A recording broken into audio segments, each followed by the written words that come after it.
Buenos días, Miguel. Una de las cosas que hemos visto es que es un estado desordenado, un estado donde, no sé si hay un área dentro del Ministerio de Vivienda que ve el tema de agua y desagüe, hay otra área donde se ve el tema de las construcciones de casas, ¿no? Y sobre todo vemos que es un estado que no conversa entre sí. Buenos días, Miguel, ¿cómo estás? ¿Y cómo ve esta nueva crisis y en qué estamos?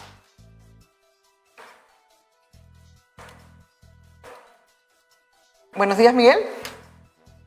Buenos días, ¿qué tal? Muchísimas gracias por la invitación. ¿Qué tareas pendientes hemos dejado de lado en este momento de crisis y qué tendríamos que ir haciendo mientras combatimos la crisis y dejamos algo para que no nos vuelva a pasar como tal y como pasó en el Niño Costero? Bueno, como ya hemos venido hablando en los últimos días, lo que ha faltado es planificación.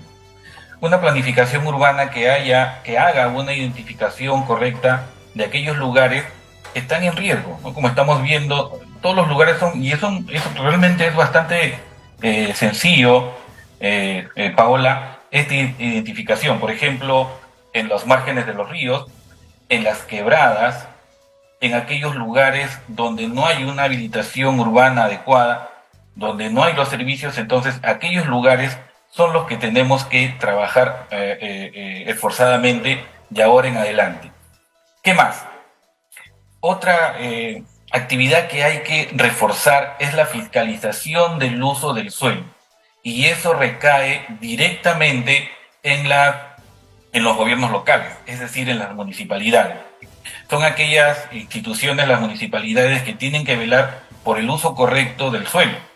La ocupación informal, ¿no?, nos está llevando a exponer a las personas, a las familias, a estos desastres. Entonces, son varias actividades, ¿no? Y ahora, ¿qué cosas necesitamos hacer? Ya, por ejemplo, el ANA ha identificado varias quebradas que seguramente son aquellas que se están activando ahora o que se activarán en un futuro muy cercano. Estamos viendo que por el cambio climático o estos fenómenos naturales, muchas de ellas, muchas quebradas que han estado secas por muchos, tal vez decenas de años, se activan en este momento y causan esa destrucción.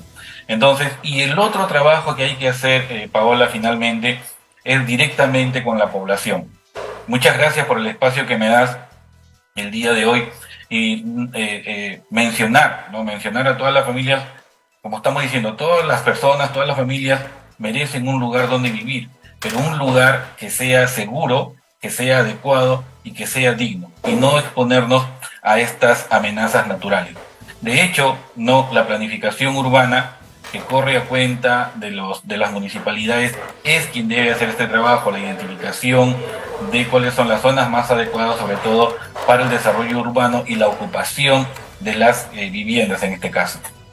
Y una de las cosas, por ejemplo, que nos hemos dado cuenta, digamos, por la entrevista a una ex viceministra, que dentro del Ministerio de Vivienda las mismas organizaciones no dialogan entre sí. El área de agua y desagüe no dialoga con el área que construye viviendas, no se arma proyectos como Mi Barrio. Entonces se construye una casa, pero no tiene vereda, se construye una casa, pero no tiene agua y desagüe. ¿Por qué ni siquiera dentro del Ministerio de Vivienda las áreas conversan entre sí y evitamos estos problemas que desgraciadamente se han vuelto ya habituales, ¿no? Recién parchar todo cuando explota la crisis. Sí, bueno, en algunos casos hay que reconocer, ¿no?, la falta de liderazgo. En realidad, para resolver un problema de vivienda, Paola, es un problema transversal, ¿no? No solamente es construir la vivienda, es las pistas y veredas, como tú mencionas. Pero antes de eso comienza el proceso de habilitación urbana, es decir, la selección del terreno adecuado, la construcción primero de los sistemas de los servicios, agua, desagüe, electricidad, luego vienen las pistas y veredas, y luego vienen ya las edificaciones. Estamos viendo ahora que en el Perú tenemos dos brechas bastante importantes, que es la brecha de la vivienda en calidad y la vivienda en cantidad. ¿Cuáles son estas dos brechas?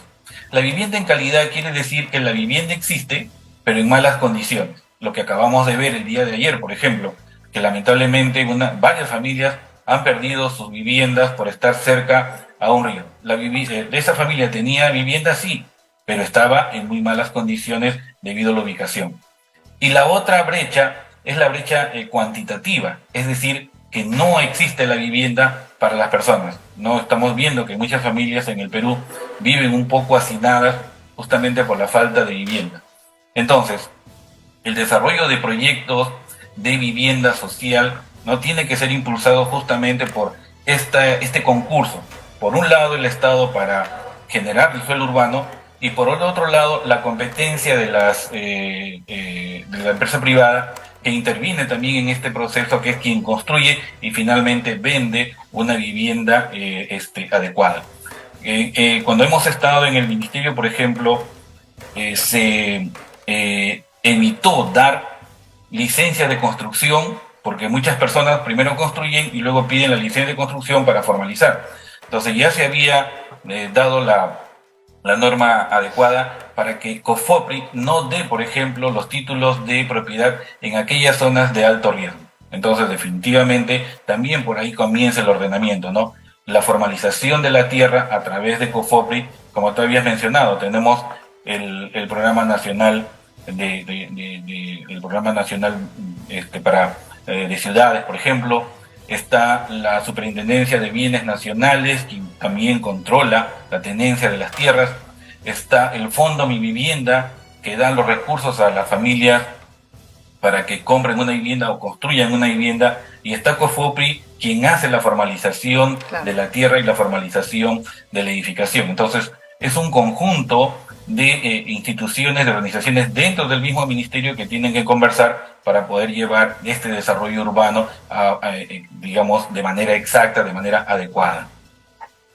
Claro, no hay programas Mi Barrios, no hay, porque no hay un programa global. Por ejemplo, en las áreas rurales tenemos casas que se construyen y también tenemos, digamos, sin agua y desagüe, y no se ha pensado en eso porque, desgraciadamente, estamos hablando ya del Ministerio de Vivienda, pero estamos hablando de fuera del Ministerio de Vivienda. Las municipalidades tampoco tienen proyectos que engloben la ciudad, y que al ver temas como cuando ocurren las crisis, recién nos damos cuenta de todo lo que falta planificar. Para cerrar, una de las cosas que quisiera saber es qué se puede hacer en este momento con la crisis encima. Bueno, lo primero es la atención a la emergencia. Definitivamente, cuando pasa un desastre, primero es atender a las personas, reubicarlas. Ya me parece que el gobierno está dando un bono de 500 soles hasta por 2 años a aquellas personas que han perdido su vivienda para que vayan y alquilen una vivienda mientras hace la recuperación. Eso me parece que en medida está bien, ¿no?, para ayudar a estas personas que han perdido su propiedad. ¿Qué cosa hay que hacer ahora, no? La identificación de cuáles son aquellas quebradas que pueden trabajarse los sistemas de protección. Entonces, por ejemplo, en las quebradas colocar estas mallas que sí han estado funcionando en algunas quebradas en Chosica, por ejemplo, y en las laderas de los ríos se hace la identificación de cuáles son aquellas márgenes de ríos que pueden ser estabilizadas, esas márgenes que pueden ser estabilizadas para hacer los proyectos de, por ejemplo, muros de contención. En ingeniería, por ejemplo, hay una forma de estabilizar las laderas de las márgenes de los ríos a través de gaviones, que son unas mallas, ¿no?, que se le colocan piedras, que es una solución bastante sencilla, relativamente económica y que funciona muy bien. Entonces, acá la competencia no solamente es del Ministerio de Vivienda, sino también de las municipalidades que ayuden a esta identificación y lo que te decía, Paola, que no se permita ya más la ocupación de terrenos no adecuados. El problema de ingeniería realmente está resuelto, ¿no? Nos forman nosotros en las universidades, en las facultades de ingeniería civil para resolver estos problemas. El problema no es técnico. Acá el problema es social, ¿no?, de sensibilización también a la población y de reforzar las capacidades de fiscalización en las municipalidades, que son las instituciones directamente responsables del manejo del suelo. Miguel Estrada, el ex ministro de Vivienda y Construcción, estuvo en las mañanas en Nativa. Muchas gracias y hasta la próxima.